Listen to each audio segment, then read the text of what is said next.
이 시간에는 침례는 즉시라는 주제로 하나님의 말씀을 살펴보겠습니다. 여러분, 혹시 침례에 관해 들어보신 적 있으신가요? 침례는 천국에 가고자 하는 사람이 하나님 안에서 가장 먼저 행해야 하는 아주 귀중하고도 거룩한 예식입니다. 잠길 침, 예도 리에자를 쓰는 침례는 이전의 죄된 모습을 벗고 하나님의 자녀로서 새로운 삶을 시작한다는 의미를 가지고 있습니다. 그렇다면 침례는 언제 받아야 할까요? 완벽하게 신앙인으로서의 면모를 갖추었을 때? 아니면 성경을 완전히 이해하게 되었을 때 받으면 되는 것일까요? 대다수의 교회에서는 6개월에서 1년 정도 신앙 교육을 진행한 뒤에 침례를 행합니다. 그러나 성경은 침례를 미루지 말고 즉시 받으라고 가르치고 있습니다. 왜 즉시 침례를 받아야 하는지 지금부터 성경을 통해 확인해 보겠습니다. 잠언 27장 1절입니다. 너는 내일 일을 자랑하지 말라. 하루 동안에 무슨 일이 날는지 내가 알 수 없음이니라 하였습니다. 우리 인간은 내일 일이 어떻게 될지, 당장 1시간 후에 무슨 일이 일어날지, 하다못해 몇 초 뒤에 일어날 일도 알지 못하는 나약한 존재입니다. 그런데 어떻게 하나님의 축복이 담긴 침례를 미룰 수 있겠습니까? 예수님께서도 비유를 통해 같은 가르침을 주셨습니다. 누가복음 12장 16절 말씀을 통해 확인해 보겠습니다. 또 비유로 저희에게 일러 가라사대 한 부자가 그 밭에 소출이 풍성하매 심중에 생각하여 가로되 내가 곡식 쌓아둘 곳이 없으니 어찌할꼬 하고 또 가로되 내가 이렇게 하리라 내 곡간을 헐고 더 크게 짓고 내 모든 곡식과 물건을 거기 쌓아두리라. 또 내가 내 영혼에게 이르되 영혼아 여러 해 쓸 물건을 많이 쌓아두었으니 평안히 쉬고 먹고 마시고 즐거워하자 하리라 하되 하나님은 이르시되 어리석은 자여 오늘 밤에 내 영혼을 도로 찾으리니 그러면 내 예비한 것이 네 것이 되겠느냐 하셨으니 하였습니다. 한 부자가 있었는데 그 해의 농사가 매우 잘 되었습니다. 수확된 곡식이 너무 많아서 기존 창고에는 다 넣을 수 없을 정도였습니다. 그래서 부자는 생각했습니다. 지금 있는 창고를 허물고 더 큰 창고를 지어야겠다. 거기에 곡식을 쌓아두고 평생 놀고 먹으면서 살아야지. 그때 하나님께서 그에게 말씀하셨습니다. 어리석은 자여, 오늘 밤 내 생명이 끝난다면 내가 쌓아둔 모든 것은 누구의 것이 되겠느냐? 하나님께서는 왜 부자를 어리석은 자라고 칭하셨을까요? 하나님께서 하루아침에 그 영혼을 데려가신다면 부자가 쌓아둔 재물과 그동안의 수고는 아무런 의미가 없게 되기 때문입니다. 부자의 비유를 통해 알 수 있듯 우리는 그 누구도 자신의 앞날을 장담할 수 없습니다. 그런 의미에서 침례는 어떠할까요? 침례는 구원의 약속이 담긴 예식입니다. 그런데 이러한 침례를 다음으로 미루었다가 그 사이 무슨 일이 일어나기라도 한다면 그 영혼은 어떻게 되겠습니까? 그래서 예수님의 가르침을 따랐던 초대교회 성도들도 침례를 미루지 않고 즉시 행했습니다. 먼저 빌립의 경우입니다. 사도행전 8장 26절을 보시면 주의 사자가 빌립더러 일러 가로되 일어나서 남으로 향하여 예루살렘에서 가사로 내려가는 길까지 가라 하니 그 길은 광야라. 일어나 가서 보니 에디오피아 사람 곧 에디오피아 여왕 간다게의 모든 국고를 맡은 큰 권세가 있는 내시가 예배하러 예루살렘에 왔다가 돌아가는데 병거를 타고 선지자 이사야의 글을 읽더라. 성령이 빌립더러 이르시되 이 병거로 가까이 나아가라 하시거늘 빌립이 달려가서 선지자 이사야의 글 읽는 것을 듣고 말하되 읽는 것을 깨닫느뇨?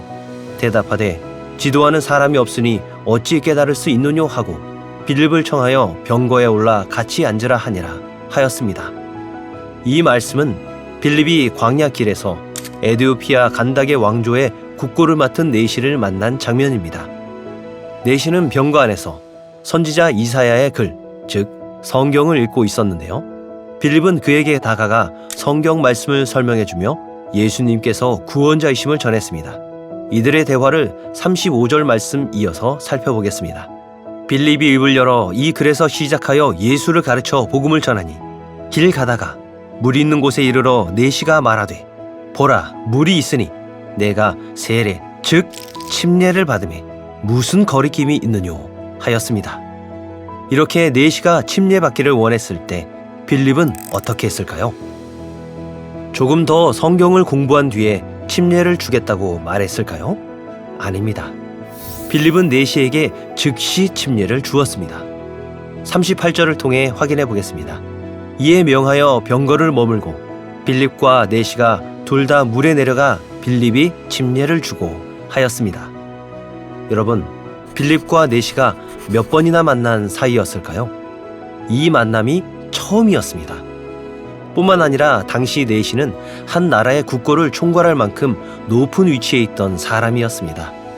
나중에 집에 가서 깨끗한 물로 침례를 받을 수 있었을 것입니다. 그럼에도 불구하고 내시는 길가에서 즉시 침례를 받았습니다. 왜 그랬을까요? 그만큼 침례가 미루어서는 안 되는 긴급한 예식이기 때문입니다. 사도 베드로의 경우도 확인해 보겠습니다. 사도행전 10장 47절 말씀에 이에 베드로가 가로되 이 사람들이 우리와 같이 성령을 받았으니 누가 능히 물로 침례 줌을 금하리요 하고 명하여 예수 그리스도의 이름으로 침례를 주라 하니라. 저희가 베드로에게 수일 더 유하기를 청하니라 하였습니다. 여기서 등장하는 이 사람들은 24절을 보시면 당시 로마 군대 지휘관이었던 고넬료의 가정입니다. 베드로와 고넬료 역시 처음 만난 사이였습니다. 그러나 베드로는 이 사람들에게 침례 주는 것을 누가 맡겠느냐며 곧바로 고넬료 가정에 침례를 주었습니다. 왜 그랬을까요? 즉시 침례를 주는 것이 하나님의 가르침이었기 때문입니다. 사도 바울은 어떠했는지 살펴보겠습니다. 사도행전 16장 29절입니다. 간수가 등불을 달라고 하며 뛰어들어가 무서워 떨며 바울과 신라 앞에 부복하고 저희를 데리고 나가 가로되 선생들아 내가 어떻게 하여야 구원을 얻으리이까 하거늘 가로되 주 예수를 믿으라 그리하면 너와 내 집이 구원을 얻으리라 하고 주의 말씀을 그 사람과 그 집에 있는 모든 사람에게 전하더라. 밤 그 시에 간수가 저희를 데려다가 그 맞은 자리를 씻기고 자기와 그 권속이 다 침례를 받은 후 하였습니다. 간수의 가족이 바울에게 침례를 받는 장면입니다. 그들이 언제 침례를 받았다고 하였습니까?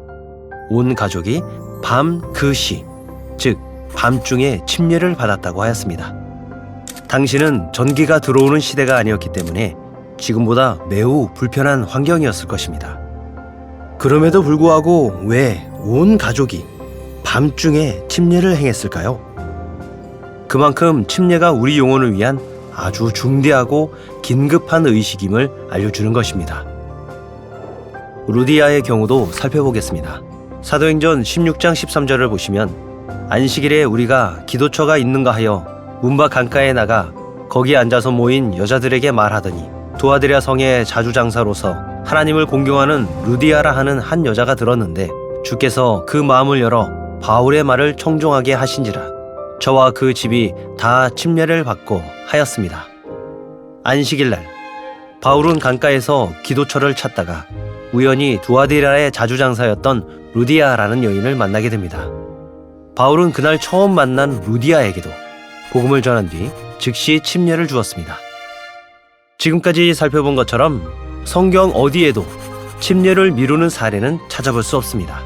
초대교회 성도들은 길가에서도 밤중에도 처음 만난 사이라 할지라도 때나 장소, 상황이나 환경에 구애받지 않고 즉시 침례를 행했습니다. 침례는 즉시 행하는 것. 이것이 성경의 분명한 가르침입니다. 그런데 우리가 여기서 생각해 봐야 할 문제가 한 가지 더 있습니다. 이미 침례를 받은 사람은 어떻게 해야 할까요? 이미 다른 교회에서 세례 혹은 침례를 받았기 때문에 다시 받을 필요가 없다고 생각하는 분들도 계실 겁니다. 이 부분에 대해 성경은 어떻게 알려주고 있는지 확인해 보겠습니다. 사도행전 19장 3절입니다. 바울이 가로되 그러면 너희가 무슨 침례를 받았느냐? 대답하되 요한의 침례로라. 바울이 가로되 요한이 회개의 침례를 베풀며 백성에게 말하되 내 뒤에 오시는 이를 믿으라 하였으니 이는 곧 예수라 하거늘 저희가 듣고 주 예수의 이름으로 침례를 받으니 사도 바울은 이미 요한에게 침례를 받은 적이 있는 사람들에게 다시 침례를 받게 했습니다. 왜 그랬을까요? 구원의 약속이 없는, 즉 하나님의 진리가 없는 곳에서 받은 침례는 침례로서의 의미가 없기 때문입니다. 그러므로 이미 다른 곳에서 침례를 받았다 하더라도 반드시 하나님의 진리가 있는 교회에서 다시 침례를 받아야 합니다. 마지막으로 침례를 통해 받게 되는 하나님의 축복은 무엇인지 확인해 보겠습니다. 사도행전 2장 38절입니다. 베드로가 가로되 너희가 회개하여 각각 예수 그리스도의 이름으로 침례를 받고 죄의 사함을 얻으라. 그리하면 성령을 선물로 받으리니 침례를 받는 자에게 죄의 사함과 성령을 주신다고 하였습니다. 죄의 사함과 성령을 받지 않은 사람이 과연 천국에 들어갈 수 있을까요? 없습니다. 따라서 천국에 가고자 하는 사람이라면 반드시 침례를 받아야 하겠습니다. 마가복음 16장 15절 말씀도 살펴보겠습니다. 또 가라사대 너희는 온 천하에 다니며 만민에게 복음을 전파하라. 믿고 침례를 받는 사람은 구원을 얻을 것이요 믿지 않는 사람은 정죄를 받으리라 하였습니다. 복음, 곧 하나님의 말씀을 믿고 침례를 받으면 구원을 받고 그렇지 않으면 정죄를 받는다고 하였습니다. 살펴보신 것처럼 우리는 침례를 통해 하나님께 죄사함과 구원을 약속받을 수 있습니다. 여러분, 내일을 계획하며 살아가지만 또 내일을 장담할 수 없는 것이 우리의 인생입니다. 예수님께서 영혼을 위한 일만큼은 미루지 말라고 당부하신 이유도 바로 여기에 있습니다. 초대교회 성도들이 침례를 미루지 않았던 이유도 마찬가지입니다. 내 영혼이 천국을 약속받는 것만큼 중요하고 급한 일은 없기 때문입니다. 하나님께서는 믿고 침례를 받는 사람에게 죄사함과 천국을 허락해 주시겠다고 약속하셨습니다. 침례를 통해 약속하신 하나님의 축복에 참여하여 영원한 천국으로 나아가는 여러분이 되시길 바라며 말씀 마치겠습니다.